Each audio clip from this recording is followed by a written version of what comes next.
Shalom, puji Tuhan, kita akan masuk ke dalam renungan pada pagi hari ini. Pada ibadah kali ini, biarlah Tuhan memberkati setiap daripada kita dengan firman-Nya. Tuhan mengurapi setiap hati kita supaya kita boleh mengerti dan menjadi pelaku daripada firman Tuhan. Mari kita berdoa. Terima kasih Tuhan Yesus. Kami mengucap syukur untuk hari ini, kami mengucap syukur untuk firman-Mu yang sebentar kami akan menerima dengan hati yang sukacita dan damai sejahtera, karena kami tahu ketika firman-Mu menguasai kehidupan kami, membuat kami berubah, membuat kami melakukan firman-Mu, maka hidup kami akan menjadi lebih baik. Berkati setiap daripada telinga yang mendengar, urapi setiap daripada hati yang terbuka untuk firman-Mu. Di dalam nama Yesus kami mengucap syukur Tuhan. Haleluya. Amin. Puji Tuhan. Hari ini kita topik masuk adalah mengenai garam dunia dan terang dunia. Kita ambil di Matius 5 di ayat 13 ya, mulai ayat 13 dikatakan, "Kamu adalah garam dunia. Jika garam itu menjadi tawar, dengan apakah ia diasinkan? Tidak ada lagi gunanya selain dibuang dan diinjak orang." Ayat 14, "Kamu adalah terang dunia. Kota yang terletak di atas gunung tidak mungkin tersembunyi. Apalagi pula orang tidak menyalakan pelita lalu meletakkannya di bawah gantang, melainkan di atas kaki dian sehingga menerangi semua orang di dalam rumah itu. Demikianlah hendaknya terangmu bercahaya di depan orang supaya mereka melihat perbuatanmu yang baik dan memuliakan Bapakmu yang di sorga." Dua ya, garam dunia dan terang dunia. Yesus mengajarkan ini setelah ucapan bahagia ya, khotbah di bukit, dan dia menyambung dengan perikop garam dunia dan terang dunia. Bukan dikatakan kamu akan menjadi, enggak. Jadi saudara dan saya ini bukan akan menjadi, tapi kita ini adalah garam dunia dan terang dunia. Bicara mengenai identitas. Jadi kita bukan akan menjadi garam dunia dan terang dunia, tapi kita ini sudah garam dunia dan terang dunia. Oleh karena itu kita harus sadar. Seringkali dalam kehidupan ini banyak kita itu tidak ingat akan identitas kita. Sehingga apa? Orang kayak lupa diri ya. Identitas kita itu bicara seperti misalnya, saudara kalau yang paling gampang, seorang polisi ketika mereka bertugas ya, dalam jam kerjanya mereka, tentunya mereka mengenakan seragam. Tapi ketika mereka lupa diri, mereka lupa mengenakan seragam, jadi identitasnya tidak sesuai sama kenyataannya. Nah, seringkali dalam kehidupan kita, bukan hanya manusia, binatang pun saudaraku. Hari-hari ini kita tahu bahwa banyak sekali video TikTok beredar, kita melihat, kucing kok malah takut sama tikus ya. Kucing itu mestinya akan ngejar tikus, tapi kucingnya malah takut sama tikus. Sama anjing pun begitu. Anjing itu mestinya kan nguber kucing, tapi malah anjingnya takut sama kucing. Nah, itu karena mereka lupa identitas diri. Banyak faktor bisa menyebabkan orang lupa identitas dirinya. Demikian pula juga binatang. Mungkin kalau kita bicara kucing misalnya, kucing itu dipelihara di rumah, diberi makan, dianggap kayak binatang peliharaan, maka dia itu akan menjadi kucing rumah. Sehingga ketika dia melihat tikus, dia tidak tertarik untuk mengejar. Dia sudah kehilangan nalurinya sebagai identitasnya seekor kucing yang seharusnya dia itu mengejar tikus dan menerkamnya. Nah, demikian pula saudara dan saya. Ketika kita tidak mengerti, tidak sadar akan identitas diri kita. Nah, Tuhan di sini mengatakan, kamu adalah garam dunia. Jika garam itu menjadi tawar, dengan apakah ia diasinkan? Tidak ada lagi gunanya selain dibuang dan diinjak orang. Ya, bicara garam ya. Kita semua tahu garam itu asin, saudaraku. Tapi di sini katakan kalau garam ini tawar, berarti kita itu sudah tidak menjadi diri kita sendiri. Padahal kita ini garam. Garam itu seharusnya asin. Dan kita semua tahu garam itu kalau kita bicara dalam kehidupan sehari-hari banyak fungsinya. Salah satunya mengawetkan ya. Kalau kita bicara ikan supaya bisa tahan lama ya diawetkan sama garam jadi ikan asin. Salmon diawetkan sama garam, di smoke jadi smoke salmon yang rasanya asin. Itu untuk diawetkan. Satu lagi adalah untuk memberi rasa. Ya, saudara tahu memberi rasa. Jadi misalnya kalau kita itu masak, misalnya saya pernah masak soto ayam ya. Rempahnya sedemikian banyak. Ada kunyit, ada jinten, ada kemiri, ada banyak daun jeruk purut, ada jahe, ada bawang merah, ada bawang putih, ya dicampur jadi satu. Tapi ketika saya garamnya itu kurang atau belum dikasih garam, itu yang namanya kuahnya soto itu tawar, tidak ada rasanya, kurang enak. Ketika garamnya masuk, mulai terasa, keluarlah bumbunya satu persatu, gurihnya kemiri, ya, manisnya jinten, itu semua keluar, saudara. Segernya daun jeruk purut itu semua menjadi terasa. Karena apa? Karena garam itu yang membuat rasa itu menjadi keluar. Jadi Tuhan tuh bukan enggak punya maksud dalam mengatakan bahwa kita ini adalah garam. Karena Tuhan tahu ketika kita diciptakan di dunia, manusia pertama diciptakan di dunia itu untuk mengusahakan dan memelihara Taman Eden. Jadi kita itu harus bekerja menjadi penyembah dan menjadi raja, ya, imam raja. Status kita itu raja itu berkuasa apa? Memberikan dampak, berdampak, ya. Bicara kalau bangsa Israel itu Abraham itu dipilih untuk diberkati menjadi berkat, ya. Menjadi berkat itu apa? Berdampak, saudaraku. Nah, saudara dan saya, kita juga dipilih, kita menjadi garam. Ya, kita adalah garam. Garam kenapa? Karena garam itu berdampak memberi rasa dalam kehidupan yang sekeliling kita, di Taman Eden kita. Ya, contoh seperti ini. Kalau kita lihat di Alkitab, tokoh Alkitab yang bisa kita ambil contohnya adalah Daniel. Daniel ada dua ayat, ya, dua pasal, ya. Saya ngambil yang pasal pertama itu bicara mengenai Daniel dengan Sadrak, Mesak, dan Abednego. Dia itu ditaruh di dalam satu kumpulan orang cendekiawan yang dipilih oleh raja, ya, untuk supaya bisa membantu kerajaan waktu itu Nebukadnezar, ya. Dan dia itu diberi makanan khusus. Kalau raja itu minta orang-orang yang pintar-pintar dikasih makanan kayak daging, dikasih wine dan segala sesuatu yang kelihatannya sangat bergizi. Tapi Daniel mengatakan kita makan sayur saja. Jadi Daniel, Sadrak, Mesak, Abednego makan sayur. Bahkan dia challenge sama yang juru makanan itu, mengatakan dites setelah sekian hari, nanti dilihat hasilnya gimana. Ternyata apa? Ternyata hasilnya mereka yang makan sayur ini malah lebih baik, lebih sehat, lebih cerdas daripada mereka yang makanannya sembarangan, ya. Nah, itu berarti apa? Gaya hidup tertentu itu yang dibawa oleh Daniel itu akhirnya ditiru. Jadi dia itu membawa satu rasa, satu pengaruh dalam kehidupan di istana itu yang mengenai kaum cendekiawan, sehingga semua akhirnya apa? Meniru caranya Daniel. Mereka diberi makanan yang sehat, ya. Bicara mengenai makanan sehat, demikian pula saya juga mau share pengalaman saya pribadi. Dulu mungkin saya tidak mengerti bahwa gaya hidup itu termasuk makannya itu sangat penting sekali. Pertama, pada waktu zaman COVID itu saya sempat kena COVID dan saya berusaha untuk setelah itu mungkin jalan kaki, ya, olahraga, dan akhirnya menjadi satu kebiasaan yang baik dan saya mengalami penurunan berat badan yang cukup signifikan. Tetapi gaya pola makan saya masih tetap sembarangan, saudara. Karena memang saya tidak mengerti dan tidak terlalu pada waktu itu mau belajar untuk mengerti.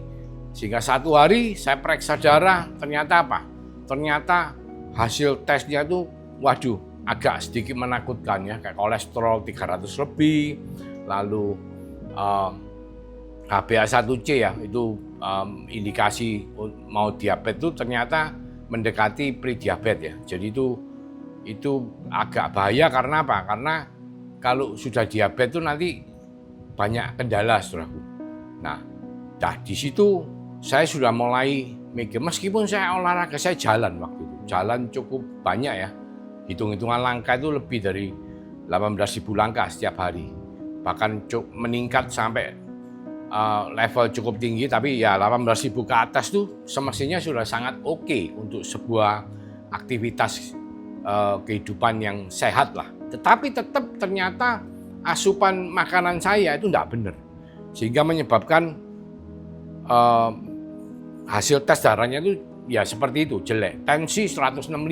Wah, medeni, saudaraku. Bawahnya ya mungkin cuma 95, kadang 100. Tapi menakutkan. 165 kalau tidak terkontrol dengan baik dan terus meningkat sampai 200-an itu bisa menyebabkan banyak masalah. Sehingga saya dan istri waktu itu, ya, tapi saya belajar lebih lagi mengenai bagaimana pola makan yang baik.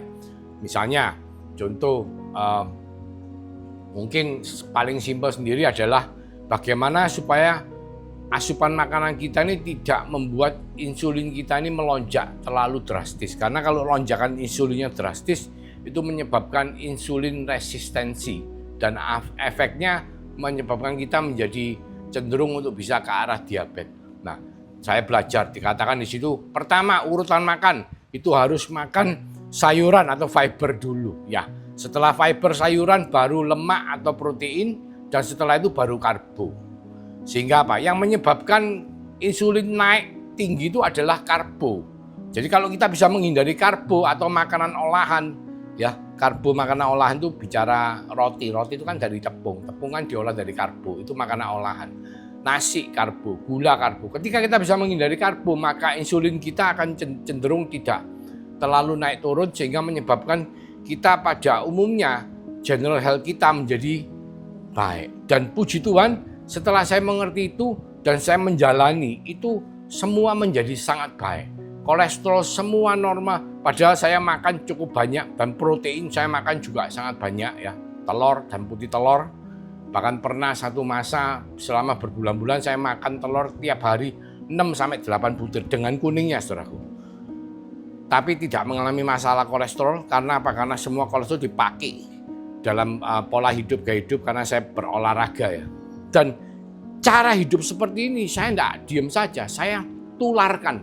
Istilahnya sebagai garam dunia itu saya asinkan ke sekeliling saya, terutama ke teman-teman dekat saya yang mungkin mengalami masalah kesehatan atau mungkin yang perlu untuk mengubah pola hidupnya, terutama asupan makannya, supaya mereka menjadi lebih sehat dan lebih baik. Nah, ini gambaran ya, gambaran daripada bagaimana kita itu menjadi garam dunia. Nah, saudara, ketika Tuhan mengatakan kita adalah garam dunia, Tuhan tuh minta kita tuh berdampak ya. Kalau kita diberkati ya, kita melalui berkat yang kita miliki, kita harus menjadi berkat untuk yang lain-lainnya, termasuk berkat pengetahuan, bahkan berkat pekerjaan, berkat apapun. Itu namanya kita menjadi garam, berdampak. Ya, misalnya berdampak garam itu gini. Misalnya kalau makanan anyep, tawar, nah enak loh, dikasih garam jadi enak. Misalnya kalau dalam kumpulan kita ini kehidupannya kurang enak, tapi kehadiran kita tuh membawa kenyamanan, membawa berkat di dalam kumpulan wilayah kehidupan kita. Itu artinya kita menjadi garam dunia. Jadi jangan lupa, saudaraku, bukan kita akan menjadi enggak, tapi kita enggak garam. Nah, garam ini berfungsi, asingnya itu membuat kehidupan di sekeliling kita ini menjadi tergarami. Nah, itu yang Tuhan mau. Kedua, terang dunia, ayat 14. Kamu adalah terang dunia. Kota yang terletak di atas gunung tidak mungkin tersembunyi. Apalagi pula orang tidak menyalakan pelita lalu meletakkannya di bawah gantang. Gantang itu kayak takerannya, kayak gentong buat takeran tuh. Nah, itu kalau kita ngambil lilin terus ditutupi sama tutupan gentong itu kan otomatis kan cahayanya enggak kelihatan. Ya pasti toh. Nah, padahal mestinya apa? Mestinya pelita itu diletakkan di atasnya kayak kaki gitu ya. Supaya apa? Kakinya untuk tempat lilin, supaya apa? Supaya cahayanya itu kelihatan semua. Jadi Tuhan minta supaya kita, saudara dan saya, itu tidak sembunyi, ya, tidak sembunyi di dalam lemari, di dalam rumah. Tapi Tuhan minta kita tuh keluar supaya orang lain bisa melihat cahaya, terang. Karena kita itu terang. Kita bukan akan menjadi terang, kita tuh terang dunia. Supaya apa? Mereka melihat perbuatanmu yang baik dan memuliakan Bapakmu yang di sorga. Dikatakan demikianlah hendaknya terangmu bercahaya di depan orang, supaya mereka melihat perbuatanmu yang baik dan memuliakan Bapakmu yang di sorga. Itu yang Tuhan mau. Loh, gimana Pak ceritanya? Nah, kita ambil lagi contoh Daniel. Ya, Daniel itu di pasal 6 ya. Di pasal 6 itu waktu itu Raja Darius ya. Raja Darius dari kerajaan Media itu ngomong gini. Dia dihasut dia percaya sama Daniel. Dia membuat Daniel menjadi kepala daripada semua orang-orang pemerintahan di bawahnya dia. Sehingga apa? Banyak orang iri sama Daniel. Akhirnya apa? Sekelompok orang iri itu menghasut rajanya, ngomong sama raja begini, Ayo raja, kita bikin peraturan bahwa dalam jangka waktu 30 hari tidak boleh ada orang yang nyembah atau dewa mereka atau minta sama dewa mereka. Mereka cuma boleh nyembah sama raja. Ada patung raja ya, nyembah sama raja dan minta sama raja. Barang siapa melakukan ya penyembahan sama dewa mereka dan minta sama dewa mereka, mereka akan dihukum, dimasukkan ke gua singa, ya, lobang singa atau gua singa. Jadi tempat di mana ada singanya. Nah, terus ya namanya Daniel kan tetap dia tuh punya satu kehidupan doa yang luar biasa. Setiap hari 3 kali dia menyembah Tuhannya, menghadap kiblat bait Allah, dia berdoa kepada Tuhannya. Dia menyembah Allah, dia berdoa, dan karena mereka memang mencari kesalahannya Daniel, akhirnya mereka melaporkan hal itu dan menangkap Daniel. Dan Raja Darius karena sudah memberikan perintah itu tidak bisa di-cancel. Akhirnya Daniel dimasukkan ke gua singa, ke lubang singa. Tetapi apa yang terjadi? Ternyata singa-singa itu semalaman tidak ngutik. Itu kayak mulutnya itu kena kunci sama seleretan gitu, seret. Jadi Daniel keluar dengan selamat, maka semua orang sadar bahwa Allah yang disembah oleh Daniel itulah Allah yang layak dan patut disembah oleh semua orang. Sehingga semua orang, raja langsung mengumumkan bahwa semua orang harus menghormati Allah yang disembah oleh Daniel. Nah, kuncinya apa? Terang itu apa? Semua orang melihat perbuatannya Daniel. Dan karena perbuatannya Daniel, mereka sadar bahwa ada Allah Israel yang layak untuk disembah, yang bisa mengatupkan mulut singa, bisa membuat yang tidak mungkin menjadi mungkin. Ya, seperti di Kisah Rasul 13 ayat 47 dikatakan, sebab inilah yang diperintahkan kepada kami, aku telah menentukan engkau menjadi terang bagi bangsa-bangsa yang tidak mengenal Allah, supaya engkau membawa keselamatan sampai ke ujung bumi. Amin. Saudara, ketika Tuhan memilih Abraham di Kejadian 12 ayat 3, dikatakan apa? Aku memilih engkau dan memberkati engkau untuk melalui engkau dan keturunanmu semua bangsa-bangsa akan diberkati. Nah, kuncinya di sini. Di sini Tuhan mengulang lagi, ya. Aku telah menentukan engkau menjadi terang bagi bangsa-bangsa yang tidak mengenal Allah, supaya engkau membawa keselamatan sampai ke ujung bumi. Itu yang Tuhan mau dalam kehidupan saudara dan saya. Karena kita adalah terang dunia. Terang dunia itu harus dilihat oleh dunia. Ketika orang melihat kita, mereka harus tahu bahwa kita ini anak-anak Allah yang hidup, yang kita kenal dalam nama Tuhan Yesus Kristus. Sehingga mereka bisa melihat apa yang kita lakukan dalam kehidupan kita. Kita menjadi saksi, menjadi teladan bagi Kristus. Saksi Kristus supaya apa? Supaya mereka tahu bahwa Yesus adalah Allah yang hidup. Yesus adalah Allah yang peduli terhadap anak-anaknya. Saudara tahu hari-hari ini, kita semua tahu kita baru mengalami banyak kejadian. Bahkan hari-hari juga masih sedang terjadi banyak kejadian. Perang masih terjadi di Gaza antara Israel dengan Hamas, bahkan dengan beberapa negara-negara di Timur Tengah lainnya yang mereka mendukung Hamas dan mereka sedang berperang dengan Israel. Kita tahu itu. Dan peperangan ini belum selesai, saudara. Masih berlangsung.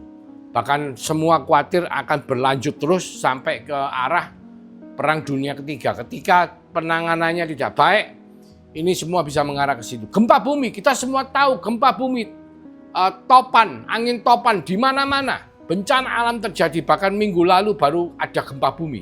Saya sendiri sampai kaget, saudaraku. Malam-malam jam 12 kurang 9 menit malam, wah goyang sampai 6,1 di sekitar Laut Bali katanya ya. Antara Pulau Madura dan Laut Jawa.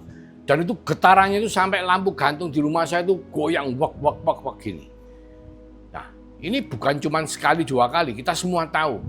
Kelaparan, mungkin harga bahan pakan sangat mahal. Dikatakan orang bekerja upahnya sehari itu hanya untuk makan, bukan untuk bisa nyelengin, enggak. Mereka bekerja itu hanya untuk makan sehari, saudara. Jadi tiap hari mereka kerja itu hanya untuk makan saja. Bahkan banyak mereka yang enggak bisa makan, kelaparan. Dan ini semua menunjukkan apa? Menunjukkan waktu Tuhan ini sudah enggak lama lagi. Kita memang enggak tahu kapan, cuman Tuhan ngomong ketika pohon ara itu itu tidak akan lewat ya, bersemi, bertunas, tidak akan lewat dari satu generasi. Jadi kita adalah garam dunia. Kita harus berdampak kepada kehidupan yang Tuhan percayakan sehingga kita. Pertama, kita adalah terang dunia. Kita harus menjadi saksi Kristus. Kita harus memberitakan Injil, memberitakan Yesus melalui kehidupan kita. Mungkin saudara bukan pendeta, mungkin saudara bukan penginjil. Saudara tidak bisa ngomong, oh saya tidak bisa Pak memberitakan. Tidak apa-apa. Tapi ketika kehidupan saudara merefleksikan Kristus hidup di dalam saudara, orang melihat saudara akan mengatakan, oh iya ya, orang itu memang baik ya. Nah, oleh karena kehidupan saudara yang menjadi terang dunia, maka orang lain akan bisa mengenal Yesus sebagai Tuhan dan Juru Selamat. Ayo saudara, jangan sampai kita lupa akan siapakah diri kita. Karena kalau sampai kita lupa akan siapakah diri kita, sama seperti kucing yang ketika dia melihat tikus, dia bahkan lari ketakutan karena dia mungkin tidak pernah melihat tikus. Padahal secara naluri dia adalah predator untuk tikus. Demikian pula saudara dan saya, kita adalah garam dunia. Jadi kita harus memberi dampak pada kehidupan sekeliling kita. Kita adalah terang dunia, sehingga kita harus menunjukkan kepada dunia, ya bukan lari sembunyi di rumah, tapi kita menunjukkan kepada dunia bahwa Allah kita adalah Allah yang hidup, yang kita kenal dalam nama Yesus Kristus, Sang Mesias, Juru Selamat. Ya, jadi melalui apa? Melalui kehidupan saudara dan saya, melalui perbuatan-perbuatan baik yang Tuhan mau kita lakukan sampai kedatangan Dia yang kedua kalinya, atau sampai kita selesai tugas kita di bumi. Mari kita berdoa. Terima kasih Tuhan untuk mengingatkan akan identitas diri kita, yaitu sebagai garam dunia dan terang dunia. Biarlah semua itu boleh menjadi bagian yang penting dalam kehidupan kita sehari-hari, sehingga hidup kita makin berkenan di hadapan-Mu. Karena berkat dari Allah Bapa melalui kasih karunia daripada Tuhan Yesus Kristus yang telah memeteraikan Roh Kudus-Nya dalam kehidupan setiap daripada kita, yang selalu melindungi, menolong, memberkati kita dan membuat kita menjadi garam dunia dan terang dunia. Seperti yang Tuhan katakan. Mulai hari ini Tuhan, sampai Engkau datang kedua kalinya, bahkan sampai Maranatha. Dalam nama Yesus kami mengucap syukur, kami berdoa. Haleluya. Amin. Tuhan Yesus memberkati.